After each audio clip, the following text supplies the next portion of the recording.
Hey guys, my name is Alex and in this video we're going to learn about Microsoft Teams. Now this is going to be coming from a standpoint of a teacher, and some of the features I like to use will be highlighted in this video. Of course you can use Microsoft Teams if you're using it more for family and friends or for a different work situation. So I'm going to go through the highlighted features that school use to communicate with staff and students. So Microsoft Teams and Office 365 work together, which is probably a system that your school uses. So most schools have already made the link for you if you've logged onto a school account. When you first log on, you will find that it asks you whether you're using it for school, family and friends, or work. If you click on that school icon, that link would have already been made for you by your IT team. So the first thing that you need to do is log on with your school email address and password. So log on, and that should link to the system that you use at school, the Office 365 mentioned earlier. I've already got a log on because I have been using it for a while now. So I already have my Microsoft Teams set up. Some of the things in this video will be blurred just for confidentiality, child protection and safeguarding purposes, but you will still understand how to do this. So let's draw our attention to the left-hand side panel in Teams. So the first thing that you're going to see is activity, and that has a little bell icon. This is going to monitor any activity that you have, whether that be a conversation, whether that's a file that has been sent to you or you have shared to somebody else. Any activity that you have done in Microsoft Teams will be logged here. So the next icon is chat, and it looks like a speech blurb. Any chats that you've had, whether that be with individual students or whether that's with staff members or a group, will be logged here. It's kind of keeping a history log on what you have spoken about. So next is Teams, and this is where you will basically create your classes, whether that's a year 7 class, a year 8 class, or your team might be your department, or your team might be the whole school briefing you would have on a Monday morning. That is basically a place where you can aim certain information to different teams, and I'll go into that in a little bit more detail afterward. So next you have assignments. Now this is very specific to the school Microsoft Teams platform. Assignments is where you would usually set classwork in class, but instead you're going to set it on Teams. So you would set an assignment, you can leave feedback once they've handed it in by the due date, and you can also give it a grade. This can be exported into an Excel sheet for easy tracking. So next is the calendar, and this is where your IT team syncing Office 365 to your Microsoft Teams account really comes in handy, because here you will find your timetable. So should you wish to stick to your periods in your timetable, you can do that because it will show you that you had year 10's period 1, year 9's period 2, so on and so forth.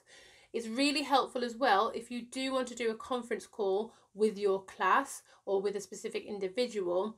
You will see that come up in your calendar as well as any reminders that you've set for yourself. One of the main things that I use a calendar for is to put in live lessons. I just find that the students like a routine. Okay, so next is files, and files is basically an area where Microsoft Teams collates all the things that have been shared with you or any of the things that you have shared with others.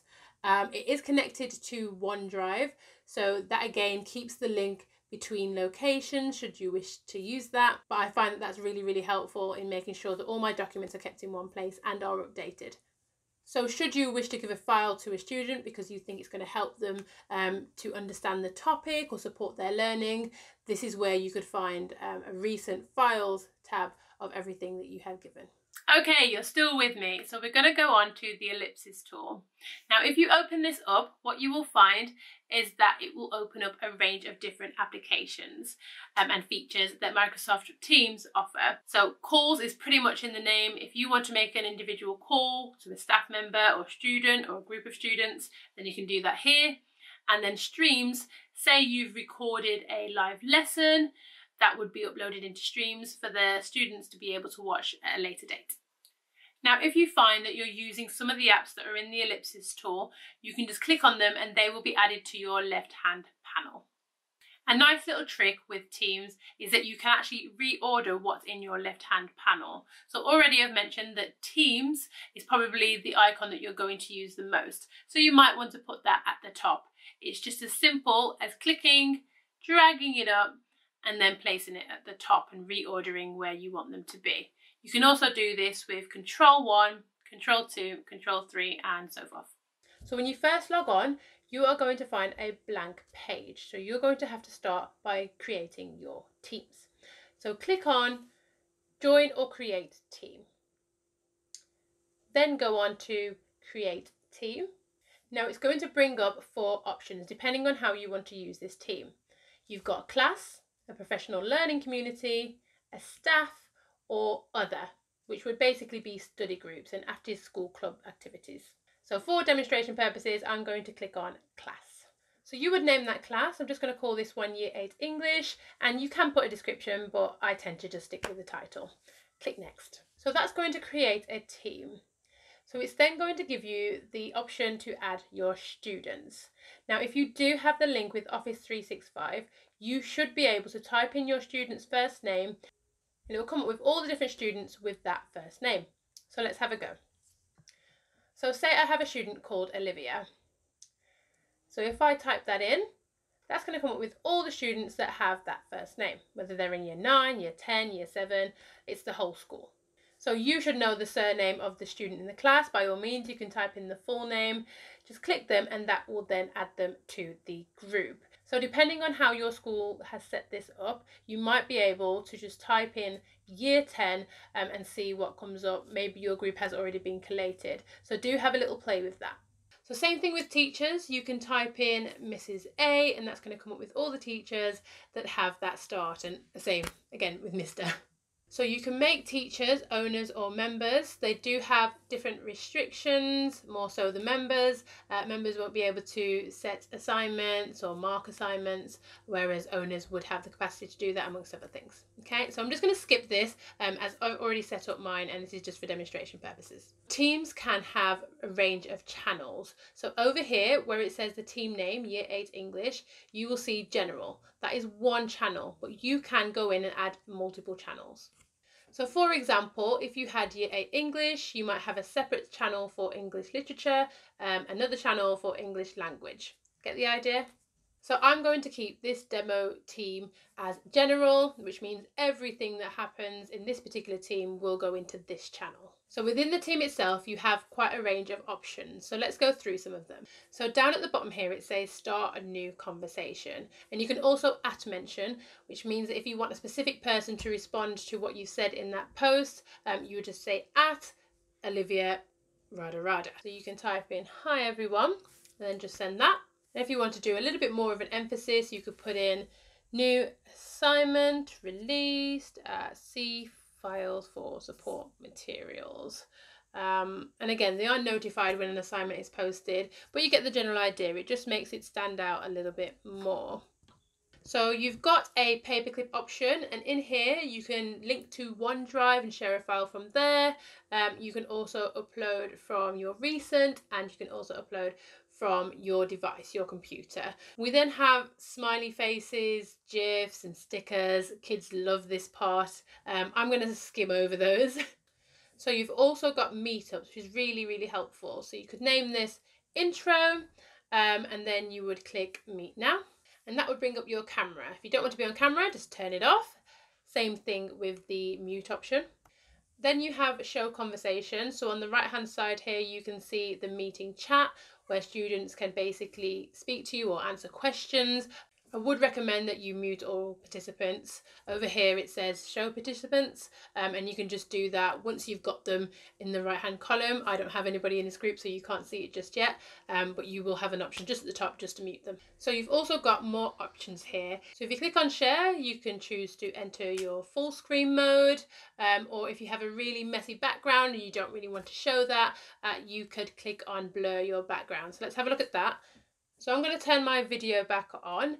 So if you click on blur your background here and press apply, that's going to blur the background and just put the focus on you, and remove any distracting background mess. You have got different background options, but I don't think they're great because they don't follow the motion that well. So I just stick with none, to be honest. So you also have live captions, and this is a really good feature if you have learners that don't have the best or strongest command of English, or you have people that have a lot of noise and can't quite hear your voice. They can read along the captions. So that's captions. Keypad, you can also record. So say you want this to be accessible later on. Maybe somebody didn't wake up and missed this demonstration, and they can watch this lesson later on, and that will be stored in streams.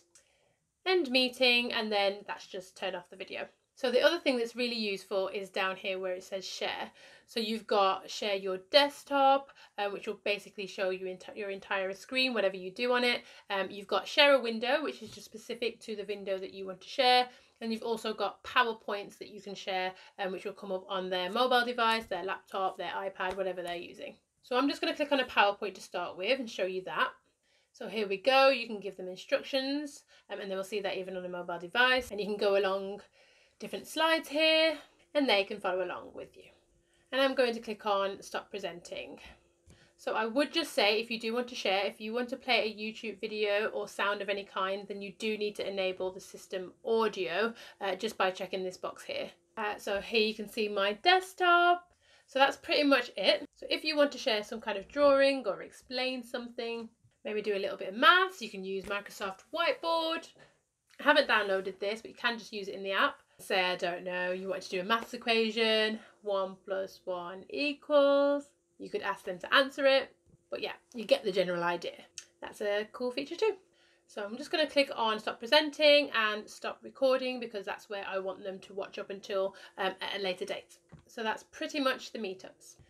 So when you hang up, it will go into the general channel. It will say how long the meeting took, and it will also, if you recorded, upload the video into that channel as well. They can rate how good their call quality was during the meeting. So you can see here that it says recording has stopped. It's saving the recording to Microsoft Streams. So you do just need to give it a little bit of time to do that. So again, you will find the stream, the recording, down in the ellipsis, clicking on the app called Stream.